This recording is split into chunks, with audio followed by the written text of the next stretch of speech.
We have won these elections against many odds. We thank God that this has been made possible. We are very proud Kenyans this day. We had a competitive election. And I want to thank each and every member of this commitment. You were there to push the agenda for Kenya Kwanza. And on behalf of all of us, I want to say to all teams in Kenya Kwanza, our very big thanks and congratulations for getting us this far. This morning, we have had a meeting with members of parliament and our governors elected under the Kenya Kwanza banner. We've had very good conversation here. It was very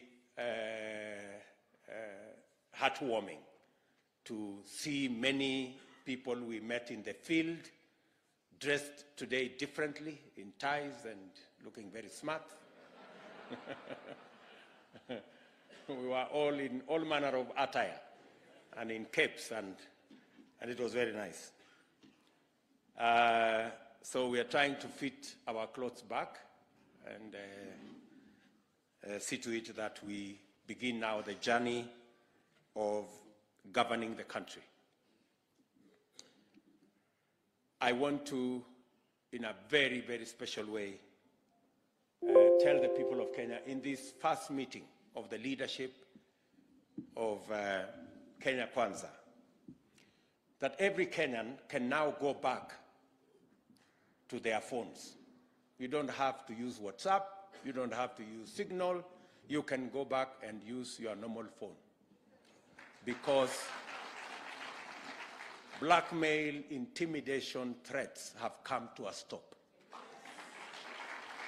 I want to promise the people of Kenya that our administration will have nothing to do with the blackmail we have seen, the threats we have seen, the fear that has been sold around the country, that you cannot talk to this or that person because they don't share your political views. I want to tell the people of Kenya, we are having our democratic country back. And everybody can speak to everybody about everything in every way they want, and nobody is going to victimize them. We live in a democratic country, and that is how it should be. To those of us who have been elected, from all the political parties, and especially those who have been elected, those of us who have been elected in Kenya Kwanza, I want to tell you right from here that with the leadership position that has been bestowed on us, the national leadership and the leadership at every level, that leadership that we have won bestows on us a lot of authority. But I want to tell you that with authority comes responsibility. And with responsibility comes accountability.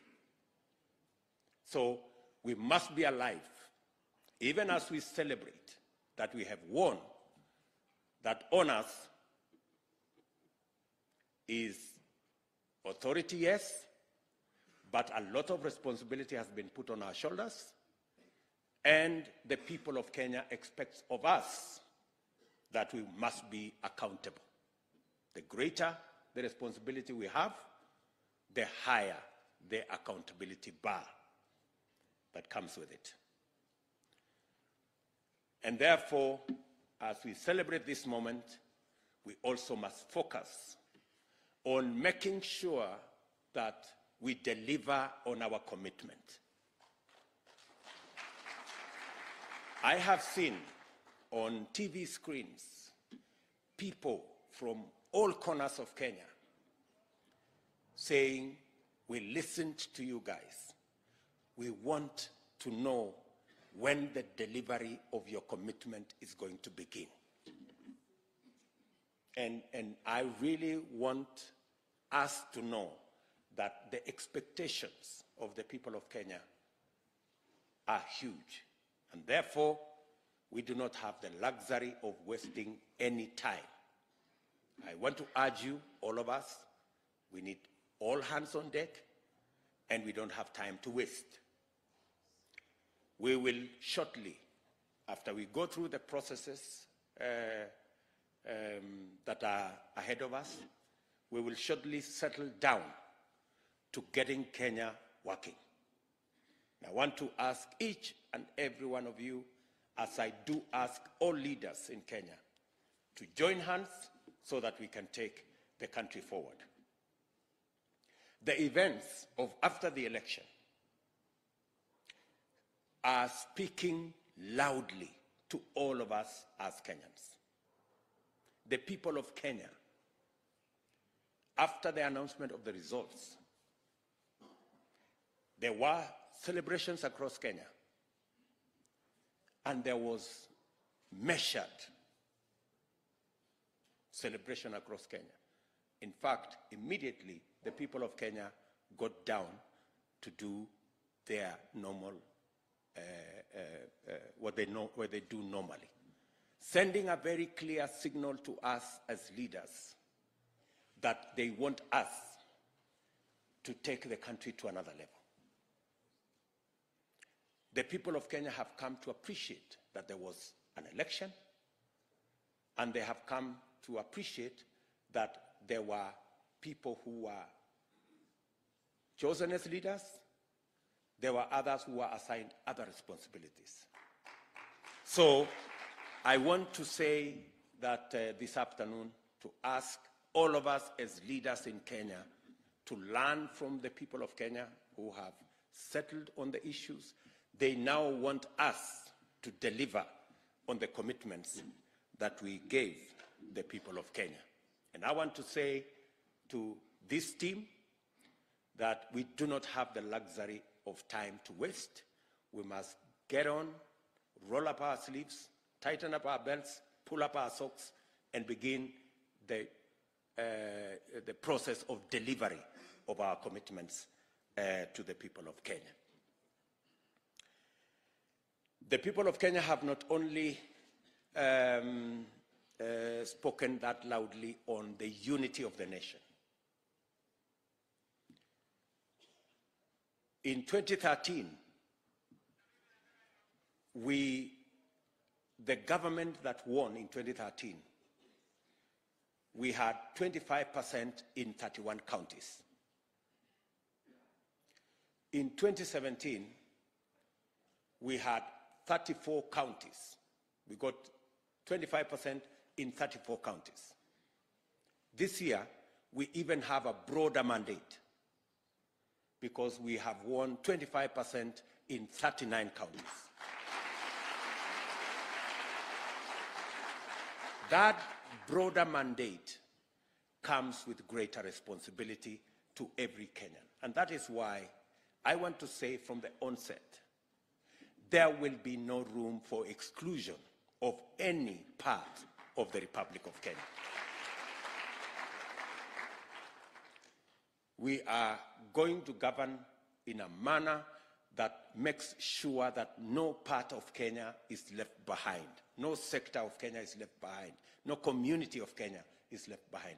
We're going to move together as a nation because the people of Kenya are already telling us that we need to change the politics of our nation and eliminate ethnicity from the equation of the leadership or governance of the Republic of Kenya.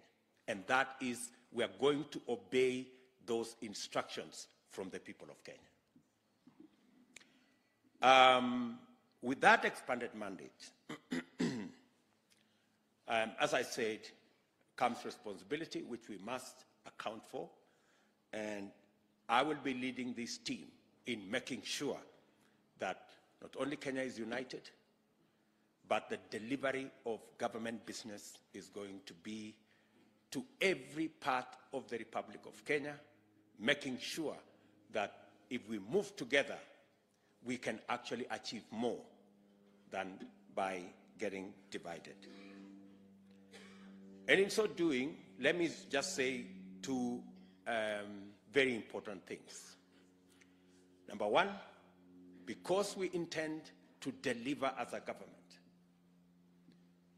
the public service is going to be a very important tool in the delivery of government programs and government services. And I want to commit right from the beginning that public service will be professional, and I expect that the public service will serve Kenyans equally, without any preference to tribe, communities, or any preference to political affiliations. Public servants across the board, all the way down to the chiefs and their assistants, we will be expecting them to serve Kenyans equally, without favoring people because of their political affiliation. I am asking all public servants who have been forced to take political positions in the just concluded elections to step back and be professional public servants, to carry out their mandate professionally and serve all Kenyans equally. Political business will be carried out by political actors. Political parties must organize themselves and organize their structures to run their politics. I am sorry, members of the political administration, members of the provincial administration, public servants will not be available to carry out political work for any political party. It is the only way we can have a government that delivers. Political parties, including ours, must run their own political activities and look for their own people, errand men and women, to run their politics. Members of the provincial administration, public servants, will not be available to do any political work for any political party. We want them to remain independent, to work for all Kenyans, irrespective of which party they belong to, or which community they come from, or what region they come from. That is how we are going to bring Kenya together. Therefore, I am sending my commitment to public servants that their jobs are protected, their jobs are secure, they don't have to participate, they don't have to take political sides. Politicians and political actors will do that. They should serve Kenyans equally, irrespective of whatever political affiliations we have. Let me also say that going into the future, our government must be accountable. We will shortly be taking steps to make sure that we run a transparent, democratic, but accountable government. And we have discussed here with these legislators and members of both the Senate and the National Assembly that we will be looking at the standing orders. It has not been possible for cabinet secretaries to be interrogated by the legislature. Some members of parliament have been answering questions in parliament. We do not think that is the right thing to do. and we are going to have a discussion so that we can adjust and amend the standing orders to make it possible for cabinet secretaries to get to the floor of the House and answer questions and explain government policy on the floor of the House so that the people's representatives, members of parliament and senators, can interrogate what their government is doing. We do not think that it is enough for cabinet secretaries to go to committees of parliament. We have discussed with our speaker, and there is a possibility of us ensuring that we run an accountable government by making sure that on a daily basis, the people of Kenya, through their representatives in parliament, can ask questions, can interrogate government policy, government programs on the floor of the House, so that we can be better accountable as a government. We will be speaking to many of the other issues as we move forward. We will be